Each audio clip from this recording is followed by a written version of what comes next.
Alhamdulillahi wahdah. Wassalatu wassalamu ala man la nabiyya ba'dah. Ashhadu an la ilaha illallah wahdahu la syarikalah. Wa ashhadu anna Muhammadan abduhu wa rasuluh la nabiyya ba'dah. Ikhwati fillah, para pendengar di Rabbani dimanapun berada, ya mudah-mudahan kita semua senantiasa dilindungi dan dirahmati oleh Allah Subhanahu wa taala. Kembali kita bersyukur pada pagi yang penuh berkah ini kita dimudahkan untuk belajar, kita dimudahkan untuk mengisi waktu dengan hal-hal yang baik dan positif insya Allah. Mudah-mudahan waktu-waktu kita senantiasa bernilai ibadah. Amin, amin ya rabbal alamin. Ikhwati fillah, kita akan kembali melanjutkan tema yang kita bahas pada minggu yang lalu, bentuk-bentuk kemudahan di dalam agama Islam. Dulu kita katakan bahwa agama Islam sebuah agama yang sangat sempurna, universal, komprehensif, yang memberikan solusi untuk berbagai persoalan dalam berbagai lini dalam kehidupan kita. Dan kita juga tahu bahwa terkadang di dalam melaksanakan aturan-aturan Allah, kita mengalami hal-hal yang keadaan-keadaan yang tidak seperti biasanya. Untuk kondisi-kondisi seperti itulah Allah Subhanahu wa taala memberikan kemudahan-kemudahan di dalam beragama. Ada 7 bentuk kemudahan dalam beragama itu. 4 sudah kita bahas, atau tepatnya 3 sudah kita bahas sempurna. Yang keempatnya juga sudah kita awali pembahasannya pada minggu yang lalu, tapi insya Allah pada minggu ini kita akan memulainya dari poin yang keempat. Sebelum itu kita ingatkan kembali dengan 3 bentuk keringanan atau takhfif dalam agama yang sudah kita bahas. Itu ada namanya takhfif isqat, keringanan dalam bentuk menggugurkan hukum. Ada lagi takhfif tangkis, keringanan dalam bentuk mengurangi beban. Ada lagi takhfif ibdal, keringanan dalam bentuk mengganti. Jadi tidak gugur hukum itu bagi dia, tidak dilaksanakan bagi dia, tapi diganti dengan hukum atau cara yang lebih mudah. Dulu sudah banyak contoh yang kita sampaikan, bahkan termasuk contoh yang benar-benar kita hadapi hari ini, adanya hukum-hukum yang gugur dalam menghadapi keadaan kita hari ini. Dulu contoh yang kita angkat seperti gugurnya hukum berjamaah atau hukum Jumat karena dikhawatirkan, ini khusus bagi yang di zona merah, yang paling utama sekali tentu saja karena untuk menjaga diri agar diri tetap terpelihara. Karena hifzun nafs, menjaga diri, itu adalah sesuatu yang merupakan daruriyat, itu yang asasi, itu yang utama di dalam beragama. Namun di sini ada yang perlu diberikan penjelasan, karena ada yang mencoba untuk mempertanyakan begini: apakah ketika berbenturan antara agama dengan diri, lalu kita lebih mengedepankan diri untuk menjaga diri? Bukankah ad-daruriyatul khamsah yang paling utama itu yang pertama sekali adalah agama? Sehingga sebahagian malah cenderung ingin mengatakan agama harus lebih dikedepankan daripada kepentingan diri. Ini yang mungkin perlu untuk kita berikan penjelasan di awal sebelum kita masuk pada bagian-bagian atau bentuk-bentuk kemudahan poin-poin yang berikutnya. Memang hifzuddin itu yang paling utama. Agama harus terpelihara. Kalau seandainya antara agama dengan diri itu sama-sama berada dalam posisi daruriyat persoalannya, berada dalam satu posisi, maka benar agama yang kita dahulukan daripada kepentingan diri. Itulah sebabnya kenapa jihad itu dianjurkan padahal konsekuensinya adalah mati. Orang kalau berjihad konsekuensinya adalah mati. Untuk apa? Untuk menjaga agama. Jadi kalau masalahnya ada pada dua-duanya berada pada daruriyat, yang agamanya daruriyat juga, yang nafsnya juga daruriyat, maka yang harus kita kedepankan memang adalah agama. Sehingga biarlah mati jiwa ini asal agama tetap bertahan. Karena agama harus dikedepankan. Tetapi lain halnya nanti ketika persoalan yang agama ini tidak masuk ke dalam hal yang daruriyat. Karena agama sendiri ada nanti yang daruriyatnya, ada yang hajiyatnya, ada yang tahsiniyatnya. Nah, yang jiwa juga nanti ada yang daruriyatnya, ada yang hajiyatnya, dan ada yang tahsiniyatnya. Nah, persoalan sholat berjamaah itu kan dari segi hukum kita bisa lihat. Dari segi hukum kita bisa melihat bahwa mayoritas ulama itu mengatakan adalah sunnah muakkadah, walaupun ada sebagian yang mengatakan wajib. Tetapi ketika berjamaah bukan berarti sholatnya hilang. Berarti dia bukan berada pada posisi daruriyat. Sedangkan untuk jiwa, kekhawatiran hilangnya jiwa, hilangnya nyawa dikarenakan oleh virus, karena banyak yang meninggal gara-gara itu. Kalau tidak berhati-hati, berarti dia berada pada posisi daruriyat. Nah, oleh karena itu dalam hal-hal yang seperti ini jiwa atau diri mesti dikedepankan. Oleh karena itu adanya takhfif, adanya keringanan-keringanan dalam beragama itu sesungguhnya menggambarkan bahwa betapa agama ini sangat sempurna dalam mengatur hukum. Karena dipilah-pilah dia. Ketika persoalan agamanya tidak masuk dalam kategori hal yang daruriyat, karena ada masalah furu', ada usul, ada furu', maka jangan kita mengedepankan yang furu'. Tetap kita harus lebih mengedepankan yang usul atau yang mengedepankan yang daruriyat. Kita bisa lihat dalam berbagai riwayat yang ada. Dulu juga sudah pernah kita sampaikan contoh ini. Ada dulu di antara sahabat saat dia mengerjakan ibadah sholat, tiba-tiba ontanya lepas dan lari. Dia tinggalkan sholatnya gara-gara mengejar onta yang lari.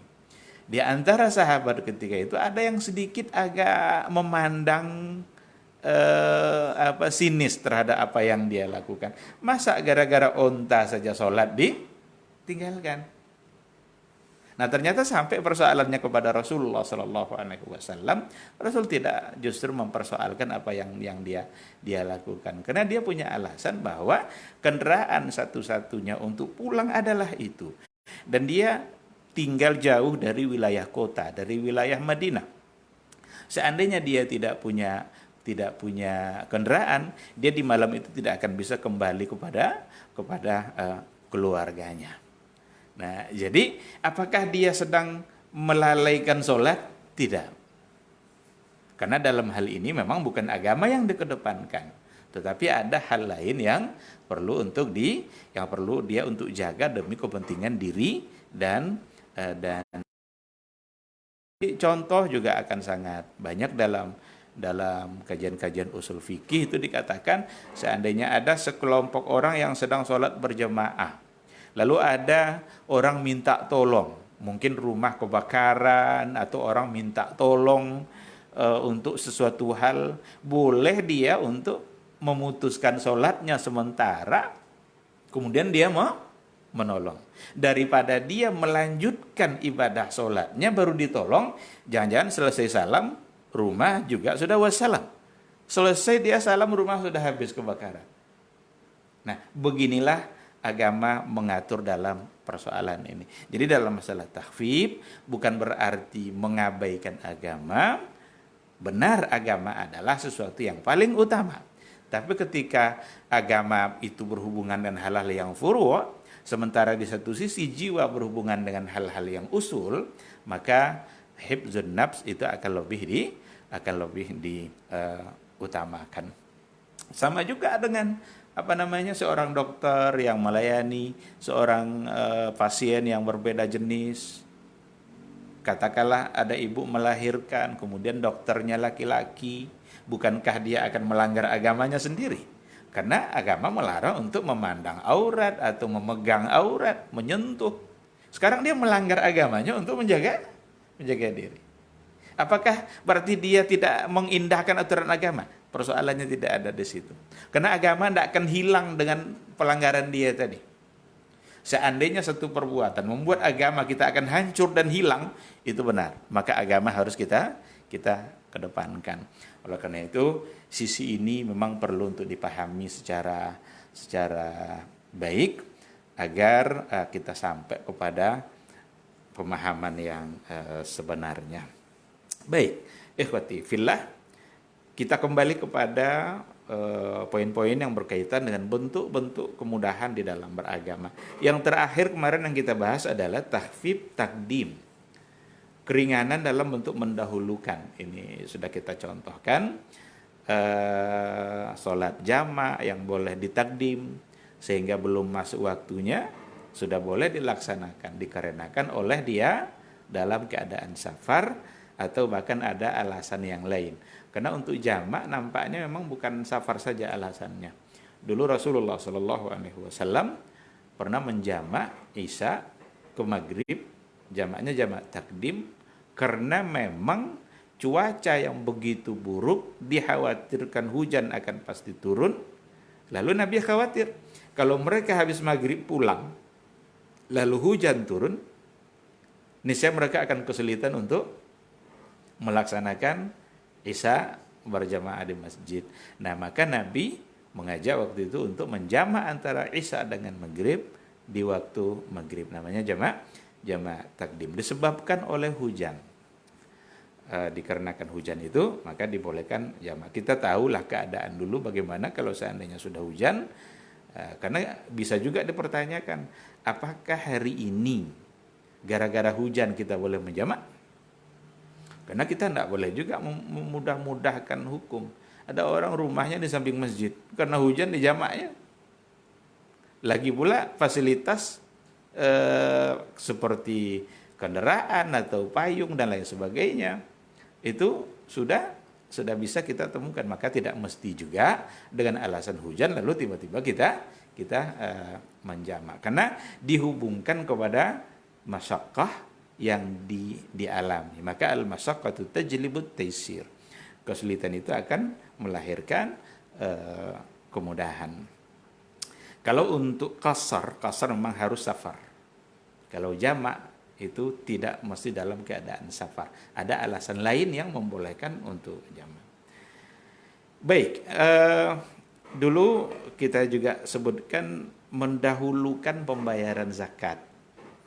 Di mana para ulama sudah memberikan hukum-hukum dalam persoalan ini. Jumhur ulama khusus zakatul mal, untuk zakat harta, mayoritas membolehkan untuk menyegerakan pembayarannya asalkan nisabnya memang sudah sampai. Yang sedikit agak berbeda dalam persoalan ini adalah Imam Malik. Dia tidak pula mutlak mengatakan tidak boleh seandainya jarak mendahulukan itu dalam waktu yang tidak lama, maka beliau tetap membolehkan. Sebagian dari Malikiyah itu ya berarti pengikut mazhab Malik. Karena beda antara Imam Malik dan Malikiyah. Kalau Imam Malik itu orangnya, tapi kalau Malikiyah adalah orang-orang yang pro atau pembela mazhab Imam Malik. Mengatakan walaupun dibolehkan tapi masuk dalam kategori makruh. Begitu yang disebutkan dalam kitab Al-Mudawwanah. Baik, Sekarang kita masuk pada poin yang kelima. Nah, bentuk keringanan dalam beragama yang kelima itu disebut dengan takhfif takhir. Takhfif takhir.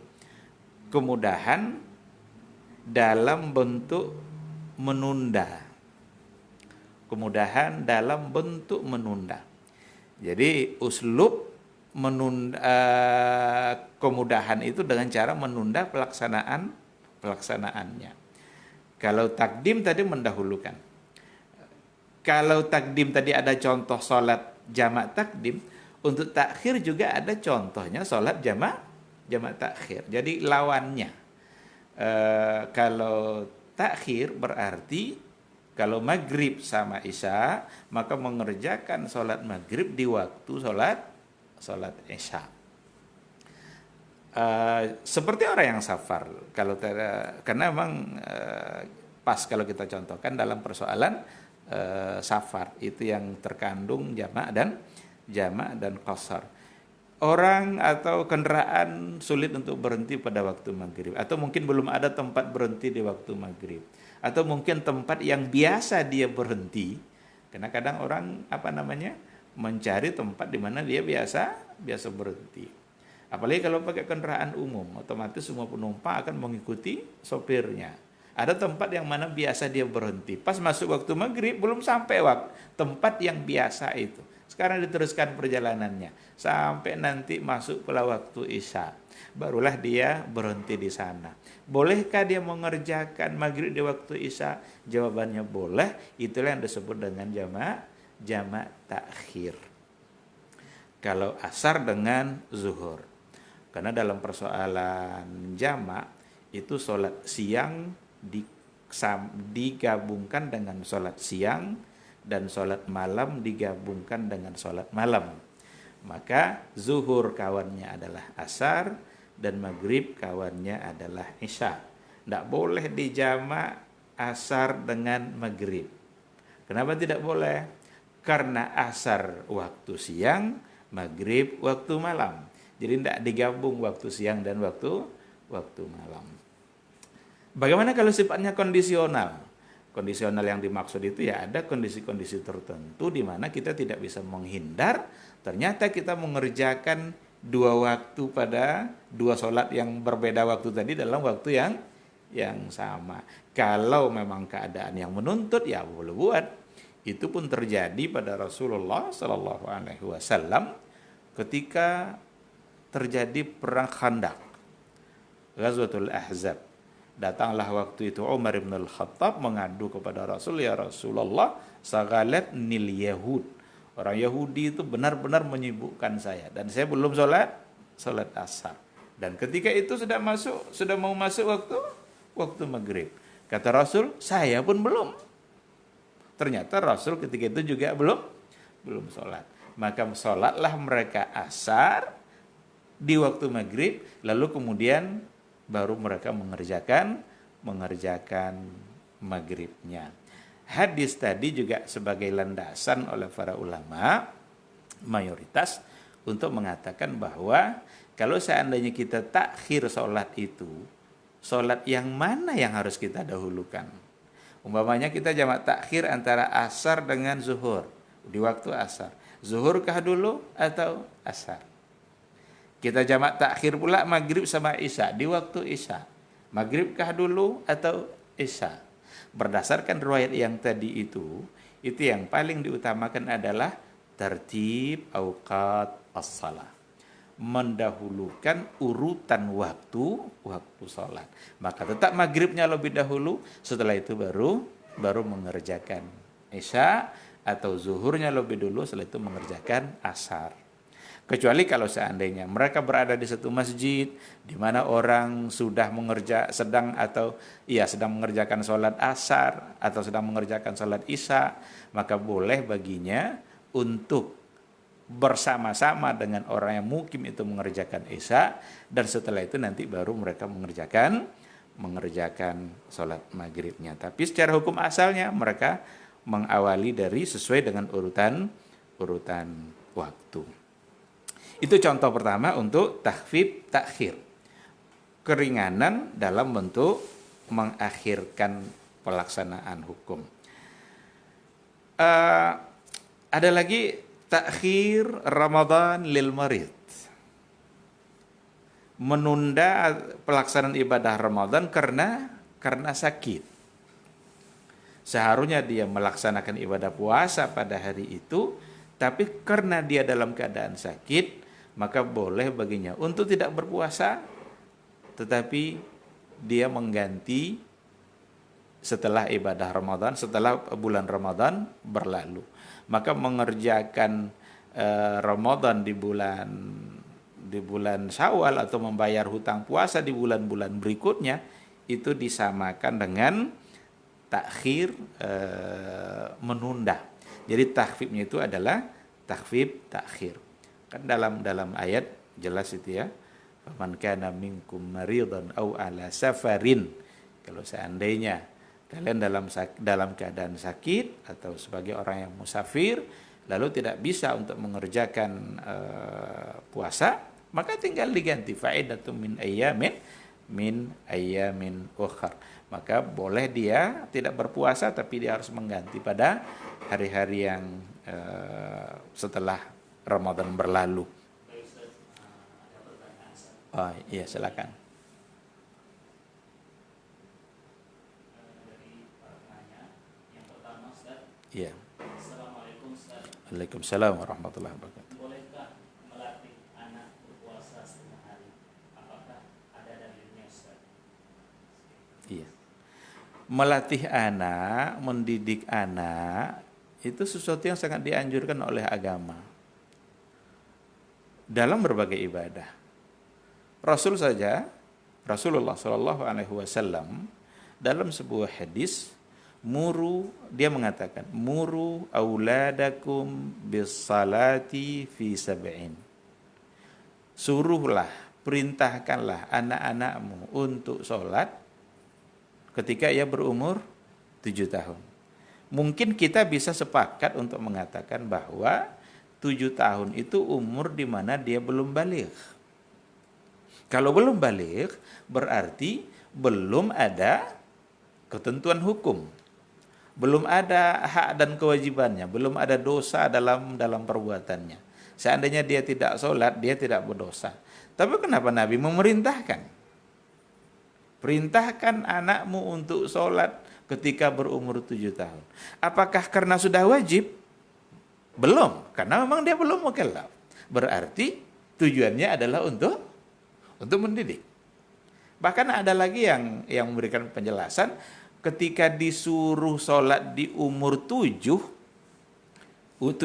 tahun, tidak mungkin disuruh kalau dia tidak tahu. Berarti mengajarkan sholat dari umur sebelum umur 7. Umur 7 itu memerintahkan dia sholat. Berarti mengajarnya sebelumnya. Baru bisa diperintahkan.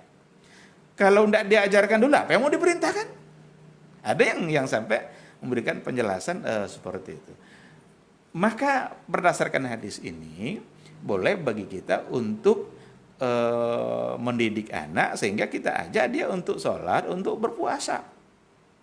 Saya tak tahu pula hadisnya ajarlah anak kalian berpuasa setengah hari, wallahu alam itu.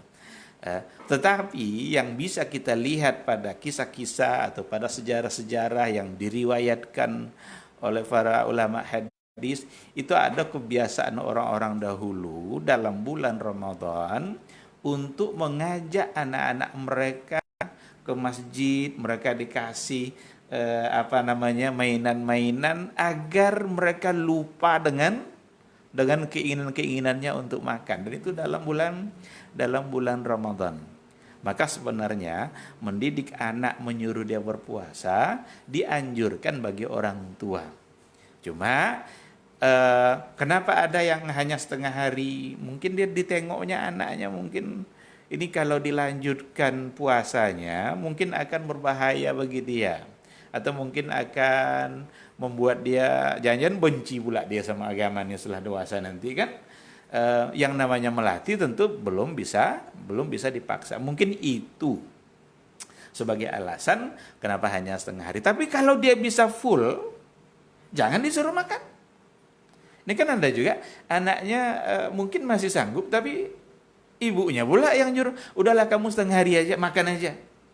Salah juga. Jadi kalau nampaknya anak itu memang bisa, santai-santai aja dia, main-main aja dia. Bahkan orang-orang dulu memberikan mainan-mainan pada anaknya agar sibuk dia dengan mainannya itu. Nah, maka biarlah dia sampai. Jadi seandainya dia umur 6 tahun, umur 7 tahun, lalu sampai puasanya, alhamdulillah. Mudah-mudahan pahalanya didapat justru oleh orang tuanya. Karena anak itu sendiri belum ada ketentuan pahala dan dosa kan. Sama dengan haji juga, kalau anak itu haji dia sah enggak hajinya? Dia belum balik. Kebetulan orang tuanya kelebihan duit. Dibawalah semua keluarganya untuk berhaji. Termasuk anak yang umur 6 tahun. Sahkah hajinya? Jawabannya sah. Cuma kalau dia kerjakan semua syarat rukunnya. Cuma belum cukup. Artinya belum sukutul qadha, belum menggugurkan kewajiban dia. Oleh karena itu kalau dia sudah dewasa, dia tidak bisa beralasan untuk tidak haji lagi karena sudah haji di waktu kecil, karena haji di waktu kecil belum menggugurkan kewajiban. Maka balik pada pertanyaan tadi, untuk melatih anak puasa itu dianjurkan, apakah setengah hari atau sampai asar, atau mungkin sampai jam 10 pagi, orang tualah mungkin yang akan lebih tahu seperti apa keadaan anaknya. Seandainya dipaksa sampai selesai itu akan membahayakan dia, maka jangan dilanjutkan. Itu berarti membebani anak akan sesuatu hal yang belum dibeban untuk melaksanakannya. Tapi kalau seandainya bisa dia sampai berbuka, lanjutkan. Beri dia reward, beri dia penghargaan, puji dia agar dia cinta dengan apa yang dia lakukan. Wallahu subhanahu wa ta'ala alam. Baik Ustaz, ada pertanyaan berikutnya. Ya. Pertanyaan dari Ummu Syafiq di Kuala. Assalamualaikum Ustaz. Waalaikumsalam warahmatullahi wabarakatuh. Seandainya wabah ini sampai Idul Fitri, bagaimana cara sholat Id di rumah? Apakah ada khutbahnya atau bagaimana Ustaz? Di pertanyaan Mas Faruk. Iya. Salat Id itu adalah, kalau dari kita lihat dari segi hukum, itu adalah sunnah muakkadah tentu saja. Dia tidak menjadi salat yang wajib, karena salat yang wajib itu hanyalah 5. Seandainya tidak berkesempatan untuk mengerjakan, maka berarti dia bukan melanggar sesuatu yang wajib. Dia hanya tidak bisa mengerjakan sesuatu yang ketika itu disunnahkan oleh Rasulullah Shallallahu Alaihi Wasallam. Dan hari raya ibadah tahunan itu dikerjakan secara bersama-sama. Karena yang namanya hari raya tentu bergembira secara bersama. Saya tidak tahu alasannya, apakah masing-masing mengerjakan sholat hari raya di rumah. Saya kira enggak kena apa yang menjadi maksud dari hari raya itu sendiri. Karena dia merupakan sholat hari raya yang memang dikerjakan secara berjamaah. Sama dengan sholat Jumat. Sholat Jumat tidak mungkin dikerjakan di rumah masing-masing. Sedangkan di musola saja tidak ada sholat Jumat. Maka yang ada Jumat itu jami', al-masjid al-jami'. Sehingga musola dalam istilah kita, ada musola biasa dikerjakan di situ, tapi tidak difungsikan untuk Jumat. Maka tidak disebut sebagai masjid jami'. Kalau di musola aja tidak ada, apalagi di rumah masing-masing. Ketika ada uzur, berarti ada alasan untuk meninggalkan. Kalau ada alasan untuk meninggalkan dan alasannya syar'i, maka mudah-mudahan masuk kepada hadis yang dikatakan oleh Rasul, idza maridal abdu aw safar. Apabila hamba itu sakit atau musafir, karena musafir tidak wajib Jumat, berarti dia tidak mengerjakan Jumat. Kutiba lahu maka ya'malu sahihan muqimah, maka dia tetap diberikan pahala seperti dia waktu sehat dan dia dalam keadaan bermukim. Maka mudah-mudahan ketika memang ada uzur seperti itu, mudah-mudahan pahalanya tetap didapat ketika kita benar-benar ingin untuk mengerjakannya. Dia kan itu banyak orang yang tidak ke masjid karena uzur syar'i. Kalau tidak ada uzur dia akan ke masjid, maka dapat dia pahala. Tapi ada orang yang selama ini juga tidak pernah ke masjid dia. Lalu ada corona, udahlah saya di rumah aja lah. Jangan-jangan tidak dapat dia pahalanya karena tidak ada corona dia juga tidak ke masjid. Maka dia yang merasa terhalang oleh uzur syar'i. Maka Imam Al-Buwaiti, salah seorang pengikut mazhab Syafi'i, itu dulu pernah di penjara. Dalam penjara itu pas di hari Jumat, dia berudu, dia pakai siap-siap untuk Jumat, berjalan dia. Sampai dia berhenti di pintu penjaranya itu. Ketika itu dia berdoa, ya Allah, hanya sampai di sini langkah saya itu bisa. Saya ingin benar-benar mengerjakan Jumat hari ini, tapi sampai sinilah langkah saya. Berarti dia tidak mengerjakannya karena dia terkendala oleh keadaan yang memang dia tidak bisa untuk mengerjakan. Maka Allah Subhanahu wa taala mungkin bisa kita ada sepanjang pengetahuan saya tidak mesti mengerjakan hari raya sholatnya masing-masing di rumah, tetapi mungkin bisa mengerjakan hal-hal yang lain, zikir, baca Quran, kemudian dan lain sebagainya untuk mendapatkan pahala dari sisi Allah.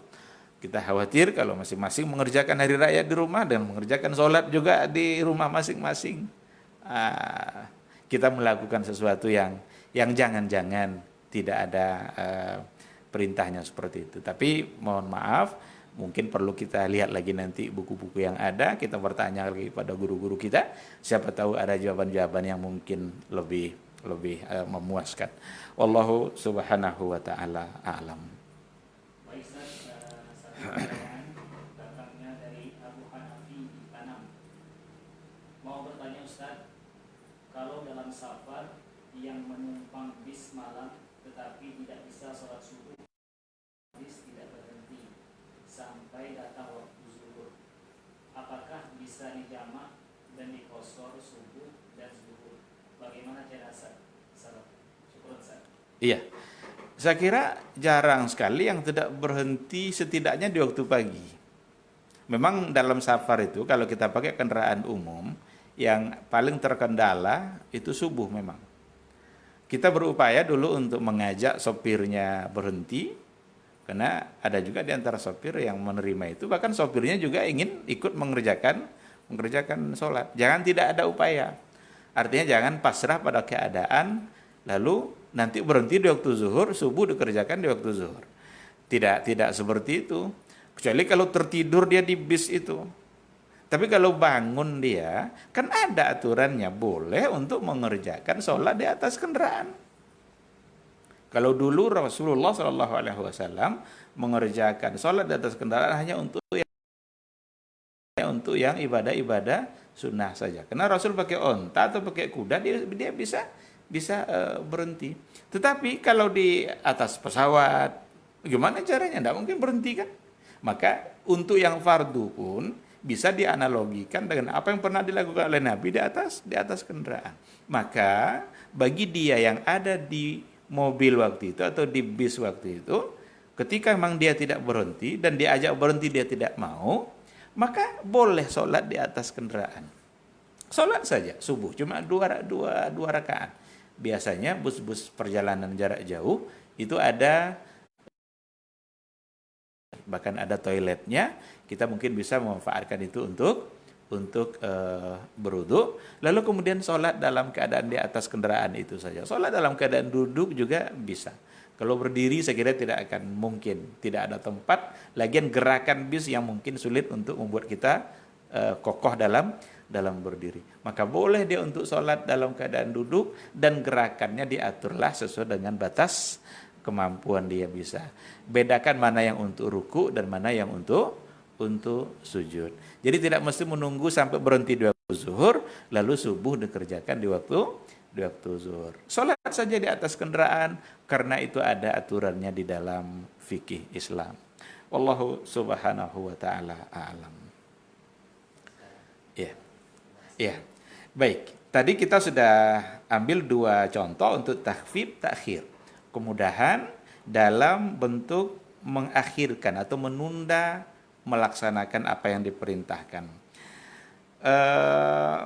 Ada lagi contoh yang lain, ta'khirus salah li'uzrin ka inqazi ghaриq. Menunda pelaksanaan sholat karena ada uzur seperti menolong orang yang hanyut. Ada orang sedang sholat di pinggir sungai, lalu dia dengar orang minta tolong karena dia hanyut. Lalu boleh enggak dia untuk memutuskan sholatnya?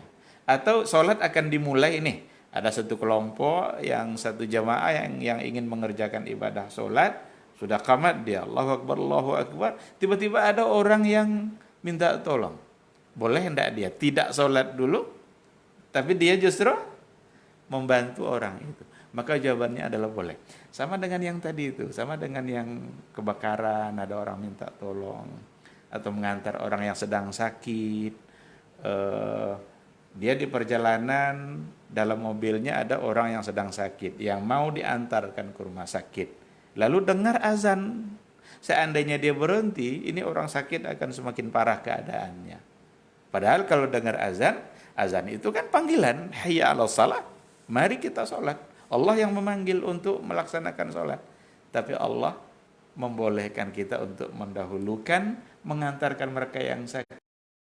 Dan nanti dia mengerjakan ibadah sholat.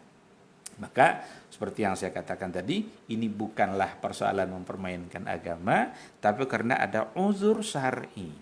Maka uzurnya harus benar-benar syar'i. Yang takhir seperti ini itu juga ada dalam persoalan jinayat pidana. Dulu ada orang yang ada perempuan yang datang menemui Rasul, ya Rasulullah, saya telah berzina, tolong hukum saya, tolong tegakkan hukum zina itu pada saya. Ini nih kata Rasul, kata yang perempuan tadi, hamil ini hamil karena zina. Apa kata Rasul? Tunggulah dulu sampai kamu melahirkan. Berarti kalau hamil itu kan paling tidak ada 9 bulan. Kalau sudah kelihatan hamilnya mungkin sudah sekian bulan, yang penting masih ada hitungan bulan. Tunggu dulu sampai kamu melahirkan.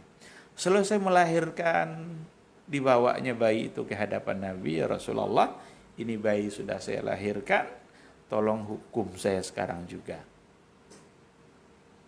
Kata Rasul, nanti ajalah, tunggu dulu kamu sampai selesai menyusui. Menyusu kan 2 tahun. Haulaini kamilain. Ada 2 tahun kan, wal walidatu yurdi'na auladahunna. Jadi ibu-ibu itu hendaklah menyusukan anaknya selama haulaini kamilain. 2 tahun. 2 tahun berlalu, selesai dia menyusui anaknya. Datang dia kepada Rasul, ya Rasulullah, tolong hukum saya. Ini sesuatu yang luar biasa ini. Keinginan seorang diri, satu jiwa, agar dia bersih ketika meninggal nanti. Bersih dari dosa. Maka ditegakkanlah hukum itu dengan cara rajam, karena dia sudah muhsan, maka dengan cara rajam. Pas dilempar pakai batu, waktu itu ada darah yang memancar dan itu kena pakaian sahabat. Dimaki-maki oleh sahabat itu, perempuan tadi itu, dikarenakan oleh bajunya kena oleh darah. Dengar sama Nabi makian itu, kata Rasul, jangan dimaki dia. Dia sudah benar-benar membuktikan kebaikannya dan taubatnya. Seandainya taubatnya ini ditimbang, dia bisa mengalahkan taubat 70 orang ahlul Madinah. Karena benar-benar berkeinginan untuk membersihkan diri. Padahal kalau dia tidak datang lagi, seandainya dia datang, mungkin Rasul akan memaafkan dia. Karena ada juga dalam riwayat yang lain di mana Nabi menyuruh tunda, tapi akhirnya dimaafkan. Seperti seorang sahabat, penjual kurma dia, ya Rasulullah, saya tadi jual kurma, ada seorang perempuan yang datang. Terjadilah apa yang tidak baik itu. Tolong hukum saya ya Rasulullah. Rasul nanya, "Asallaital asar?" Kamu sudah salat asar belum? Belum ya Rasulullah. Nah, pergi dulu salat. Kerjakan asar itu. Pergi dia salat, datang dia menemui Nabi, ya Rasulullah, saya sudah salat dan tolong hukum saya. Apa kata Rasul? Innallaha qad ghafara lak. Sesungguhnya Allah sudah mengampuni kamu. Nah, maka dalam kajian pidana Islam itu sebenarnya dalam catatan sejarah, meskipun diminta untuk mendatangkan 4 orang saksi, kan kalau menuduh berzina itu kan harus ada 4 orang saksi, maka tak pernah ada pelaksanaan hukum pidana itu dikarenakan oleh saksi tadi, karena sulit untuk mendatangkan 4 saksi.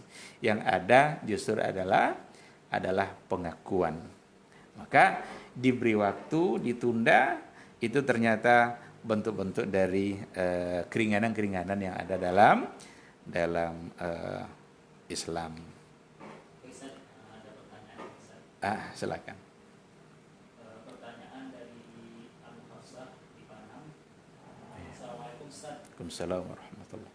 Bolehkah atau bisakah kita menunda sholat karena urusan menuntut ilmu via YouTube? Bolehkah? Bolehkah kita menunda sholat karena urusan menuntut ilmu via YouTube?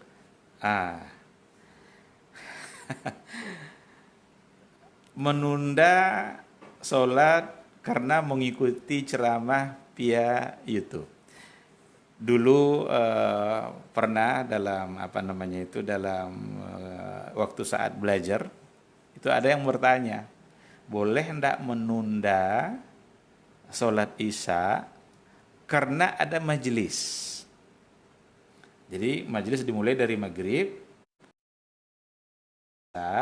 mereka tidak isya, tapi diteruskan dulu kajiannya, nanti mereka baru sholat isya. Seandainya semua yang hadir di situ menunda, lalu nanti mereka mengerjakan isya secara berjamaah, maka insya Allah tidak mengapa. Karena Rasul juga awalnya cenderung ingin menyuruh isya itu ditunda di akhir. Laula an asyqa ala ummati la amartuhum bi salatil isya fi thuluthil lailil akhir. Kalaulah bukan karena memberatkan bagi umatku, akan saya minta mereka mengerjakan isya di bagian akhir. Berarti Nabi tahu itu akan memberatkan, maka isya tetap di awal. Sekarang ada satu majelis, mulai dari maghrib. Nanti dia masuk isya, mereka belum isya. Terus dulu, karena kajiannya tidak boleh terputus, penting sekali. Tapi semua mereka menunda dan semua mereka mengerjakannya secara berjamaah, maka itu insya Allah tidak mengapa. Tapi kalau seandainya ada orang sedang duduk di rumah lalu mendengarkan kajian di YouTube, orang azan, nah dengan alasan mendengarkan YouTube lalu ia menunda dan nanti dia akan sholat secara sendiri, jangan lakukan itu. Jangan lakukan. Mending dulu ikut sholat berjamaahnya, nanti kembali kepada YouTube. Apalagi kajian-kajian YouTube bisa diulang-ulang. Bisa diulang-ulang, yang berarti ada rekaman yang nanti kalau kita ingin kembali kepada rekaman itu kita bisa cari kembali.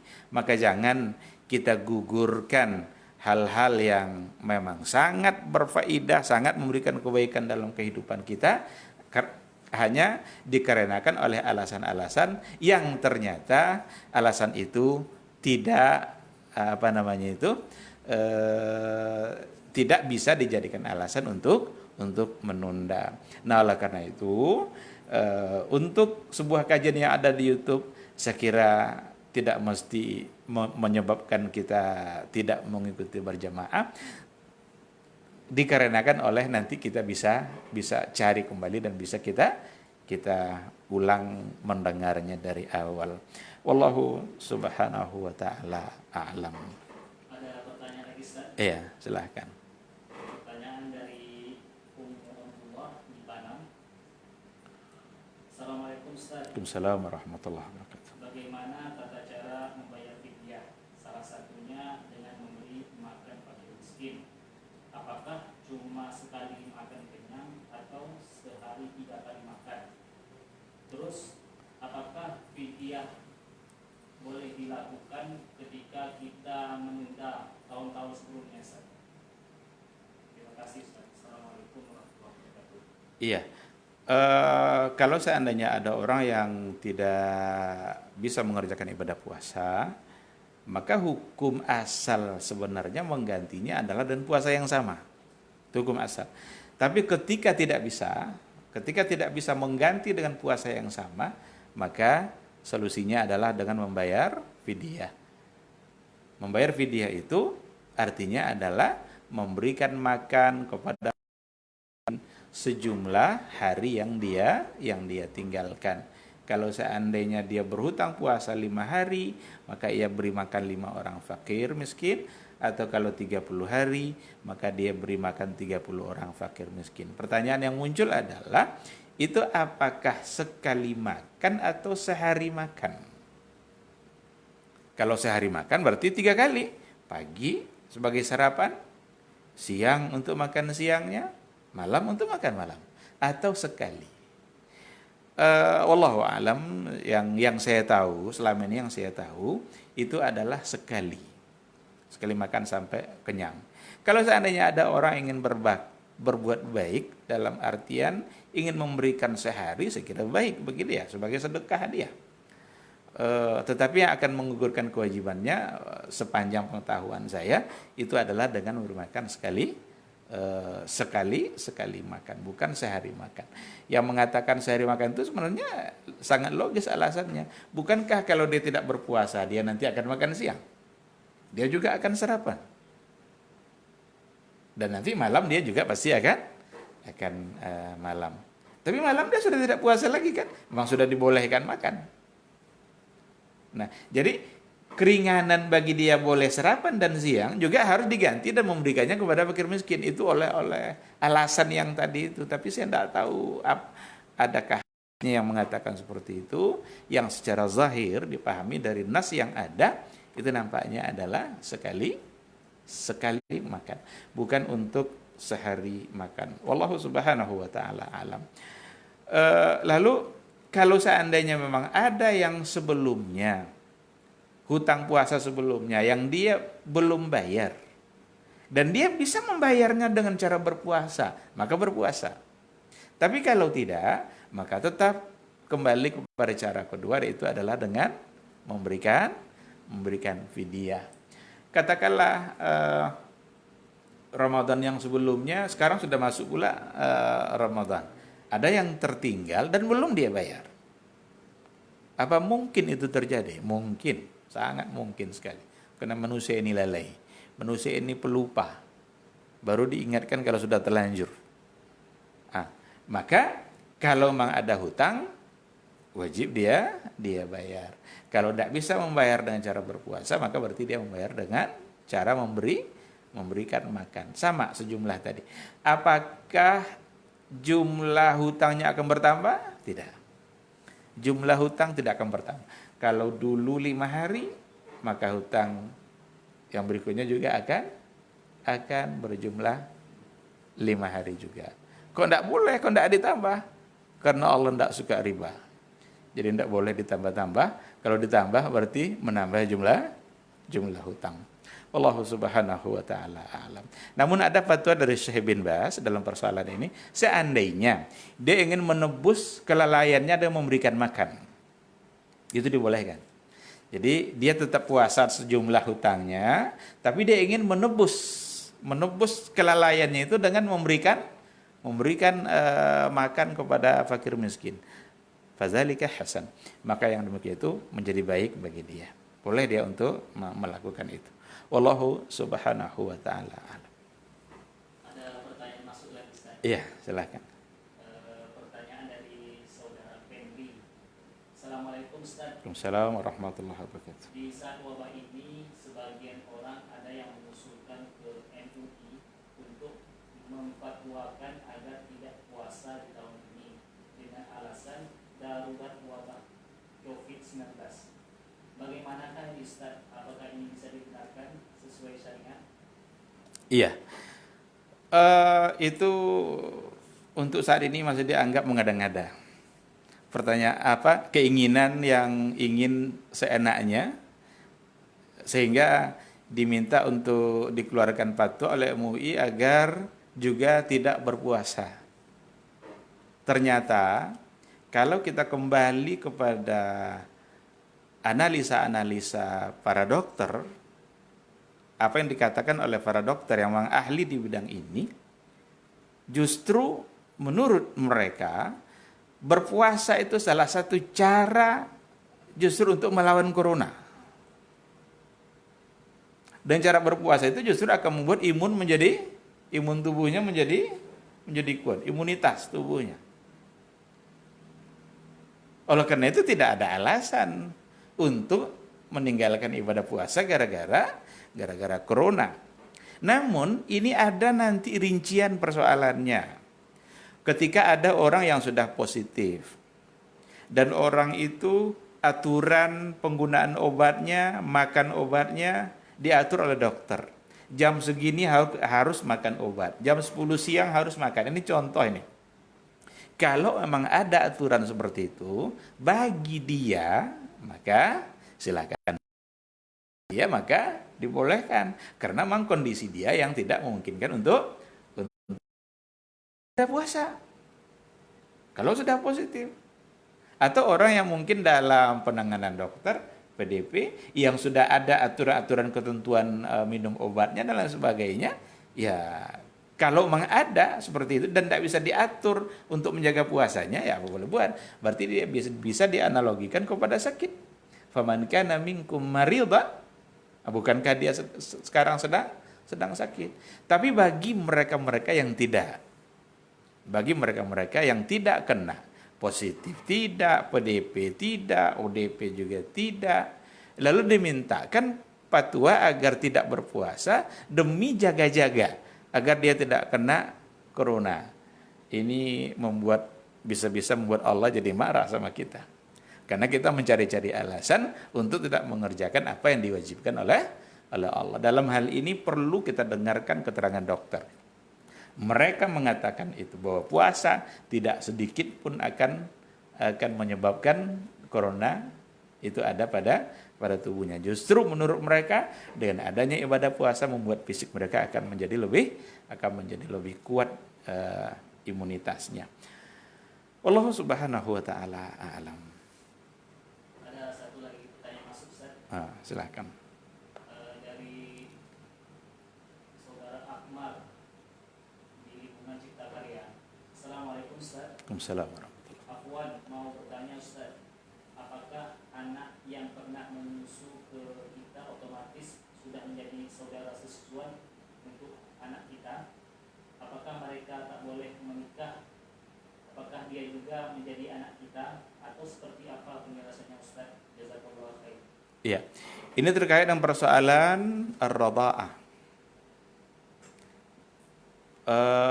Saudara susuan yang disebabkan oleh seseorang yang menyusu kepada seorang ibu. Jadi kalau ada seorang bayi menyusu kepada seorang ibu dan menyusunya itu sudah sampai khamsu radha'at, 5 kali susuan. 5 kali susuan ini dipahami baik-baik, bukan 5 kali waktu. 5 kali waktu itu namanya pagi 10 menit, sore 10 menit, besok, enggak, bukan itu. 5 kali sedot, 5 kali hisap. Mulut bayi itu menghisap puting ibu itu 5 kali. Itu sudah dianggap bahwa tubuh dia tumbuh oleh ASI yang ada dari ibu itu. Apa akibatnya? Maka ibu itu akan menjadi ibu susuan dia. Anak ini akan menjadi anak susuannya. Dan seluruh yang menjadi mahram bagi ibu menjadi mahram pula bagi anaknya. Maka anak dari ibu susuannya akan menjadi saudara susuannya. Gitu dia. Oleh karena itu, yang haram untuk dinikahi itu bukan hanya ibunya itu aja, tapi semua yang menjadi mahram bagi ibu. Yahrumu minar radha' ma yahrumu minan nasab. Jadi haram bagi nasab, haram juga lah yang disebabkan oleh oleh sepersusuan. Ayah ibu itu akan menjadi kakek bagi yang menyusui.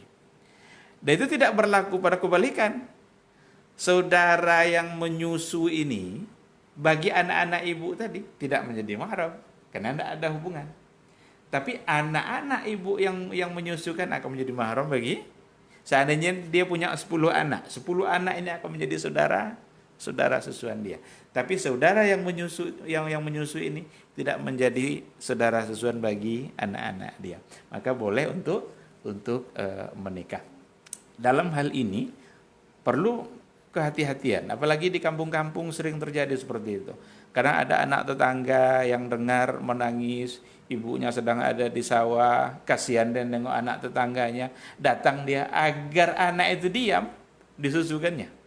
Kalau sudah disusukannya dan sampai khamsu rada'at 5 kali, maka dia sudah menjadi saudara sesusuan. Ini perlu dijaga baik-baik karena ada pengaruhnya pada hukum-hukum di belakang hari. Tidak boleh menikah, dia sebagai mahram. Kalau seandainya lalu ternyata ketahuan saudara sesusuan, harus difasakh. Harus dibatalkan pernikahannya itu secara otomatis. Tidak boleh dilanjutkan. Sekarang seperti itu, wallahu subhanahu wa ta'ala alam. Ya, baik, kita lanjut pada bentuk yang berikutnya. Ada namanya tahfif tarkhis. Keringanan dalam bentuk rukhsah. Jadi kemudahan dalam bentuk keringanan yang diberikan oleh Allah pada beberapa keadaan. Apa contohnya? Salatul mustajmir ma'a baqa'in najis. Kalau ada orang yang pipis, ada orang buang air kecil, lalu ada kemungkinan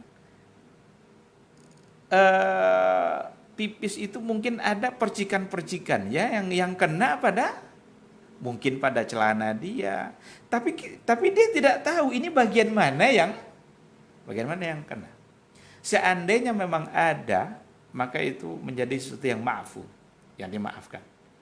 Nah, tapi kalau nampak dia kena celananya itu oleh pipis itu, nampak ada basah situ, itu tidak boleh karena dia sudah tahu, sudah nampak oleh dia najis itu. Tapi kalau tidak, maka itu menjadi sesuatu yang ma'fu. Ada keringanan bagi dia. Karena kalau tidak nanti maka akan sulit dia untuk mencari-cari bagian mana yang kena oleh najis. Iya, kalau dia di rumah mungkin dia bisa mengganti pakaiannya. Kalau tidak di rumah, mungkin di kantor, mungkin di perjalanan, mungkin dalam pekerjaannya tiba-tiba ada seperti itu, maka itu sesuatu yang dapat dimaafkan. Ada lagi salatu sulusil baul. Salat bagi orang yang kena penyakit salisil baul. Salisil baul itu artinya adalah pipis yang tidak berhenti.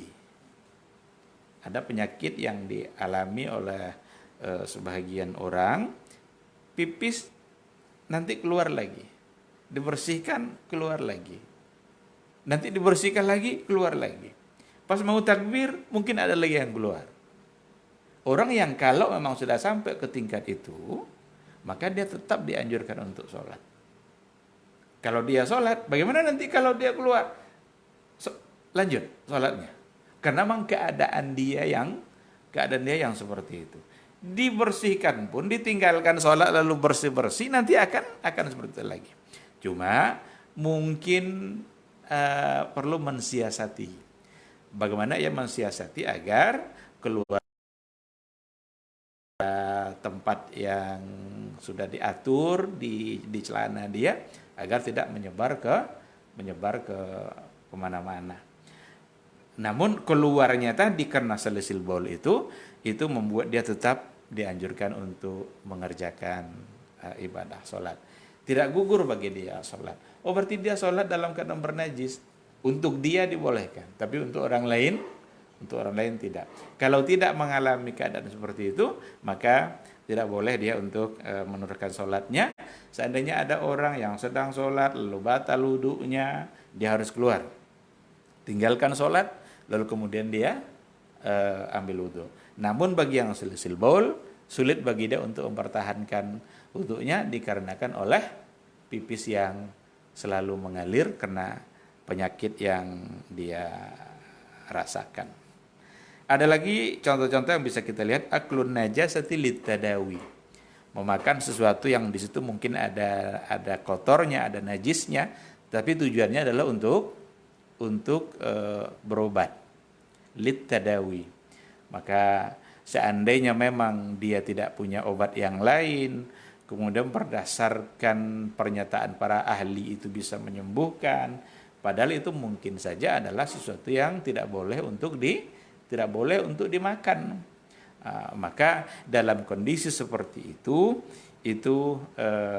bisa dibolehkan. Ada sebuah pembahasan yang dibahas oleh Dr. Setiawan Budi Utomo dalam bukunya Fikih Aktual, yang beliau mencoba untuk menjawab berbagai permasalahan kontemporer. Salah satu dari bab kesehatan yang dia bahas di situ adalah berobat dengan menggunakan darah ular kobra. Berobat dan menggunakan darah ular kobra. Bagus kalau dibaca, karena kita perlu memahami persoalan ini. Tidak dihukumkan boleh begitu saja dengan alasan untuk berobat, karena ada rincian persoalannya. Dalam hadis dikatakan Allah Subhanahu wa taala itu tidak menjadikan kesembuhan itu dari sesuatu yang diharamkan. Jadi tidak menjadikan kesembuhan dari sesuatu yang diharamkan, padahal kesembuhan yang memberikannya adalah Allah. Oleh karena itu, kalau seandainya ada orang yang sakit, jangan cepat-cepat mencari sesuatu yang dianggap itu baik bisa menyembuhkan, tapi itu adalah sesuatu yang haram, karena Allah tidak yang haram. Maka perlu dipilah-pilah. Seandainya tidak ada lagi obat yang bisa diandalkan, sementara ada sesuatu yang oleh para ahli merekomendasikan itu bisa sebagai obat penyembuh, maka dalam kondisi seperti itu maka ada takhfifnya, ada keringanannya.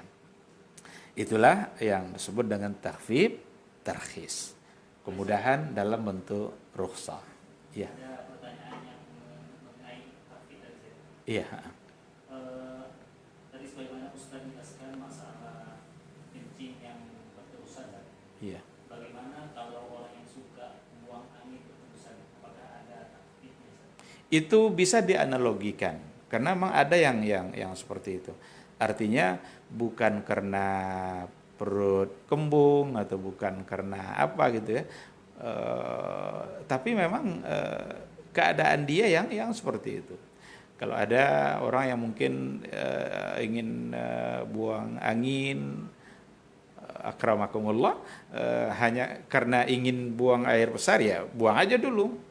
Jangan lanjutkan sholatnya. Tapi ada memang sebahagian yang diuji oleh Allah dengan berbagai penyakit dan musibah, sehingga dia berterus-terusan dalam buang angin. Dialah yang lebih tahu dengan keadaan dirinya, apakah itu memang berterusan sehingga dia tidak ada jarak atau dalam jarak yang sangat singkat dia akan keluar lagi. Kalaupun dia nanti keluar memperbaiki wudunya, lalu dia tahu kalau itu nanti tidak akan bermanfaat, berarti bisa disamakan dengan salisil baul. Tapi kalau tidak, ya jangan kena oleh was-was. Karena ada juga orang yang mungkin kena was-was, dia rasa-rasa ingin keluar, tiba-tiba memang keluar dia.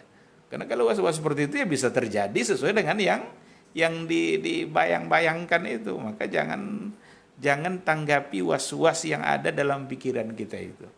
Nah, tapi kalau memang itu sebagai satu penyakit yang dia sudah diuji dengan cara yang seperti itu, sebentar-sebentar keluar, berwudu dia agak-agak 1 menit nanti keluar lagi, padahal sholat pasti akan lebih dari satu menit, ya apa boleh buat? Maka ittaqullaha mastata'tum, laksanakanlah perintah Allah itu sesuai dengan batas seberapa dia mampu. Kalau selisil baul tadi dibolehkan, maka yang tadi itu insya Allah punya hukum yang punya hukum yang sama. Wallahu subhanahu wa ta'ala a'lam. Baik Ustaz, nampaknya ada pertanyaan masuk satu lagi Ustaz. Iya. Pertanyaan dari Ibu Ami Citarai. Apakah hukum suami yang mengatakan istrinya sama dengan ibunya dalam hal fisik, apakah memang bisa dihukumi cerai Ustaz? Apakah memang dilarang untuk berhubungan? Afwan Ustaz. Iya. Dalam kajian fikih itu ada bab namanya bab zihar. Zihar itu diambil dari kata zahrun. Zahrun itu artinya adalah punggung.